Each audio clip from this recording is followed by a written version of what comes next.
ইন্তেকাল করিলেন।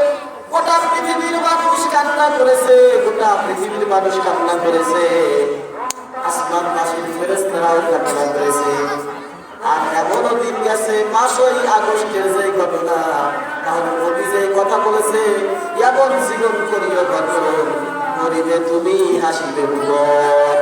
তার জলজান্ত প্রমাণ দেলোয়ার হোসেন সাঈদী রাহিমাহুল্লাহ, তিনি যখন মৃত্যুবরণ করিলেন, আসমানও কাঁদিল, জমিনও কাঁদিল, গোটা পৃথিবীর মানুষ কাঁদিল। কিন্তু 5ই আগস্টে ভয়াবহ যেই আন্দোলন হলো, এই আন্দোলনে এমন পুলিশ মারা গেছে, পুলিশ মারা যাওয়ার পরে গোটা বাংলাদেশের মানুষ বলে আলহামদুলিল্লাহ। ঠিক না ঠিক? দেলোয়ার হোসেন সাঈদীর মৃত্যুতে মানুষ কান্না করে, আফসোস করে। শুধু গোটা পৃথিবীর মানুষ নয়, আসমান পাশের ফেরেশতারাও কান্না করেছে। ঠিক কিনা বলে?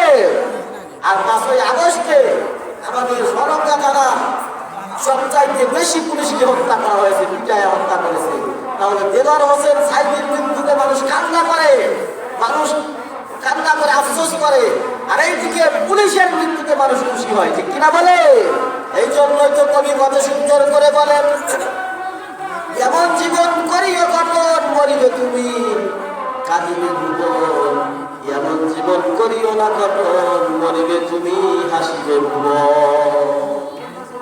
তাহলে মৃত্যু আপনার রূহটা নিয়ে যাওয়া হবে জাহান্নামের মধ্যে, আপনার ভিতর দেহটা বাড়িতে পড়ে থাকবে, বাইকে ঘোষণা হয়ে যাবে অমুক ব্যক্তি দুনিয়াতে নাই। প্রত্যেকটা বাস্তিতে বাস্তিতে রাত হয়ে যাবে, আপনার ভিতর দেহটা বাড়িতে পড়ে থাকবে।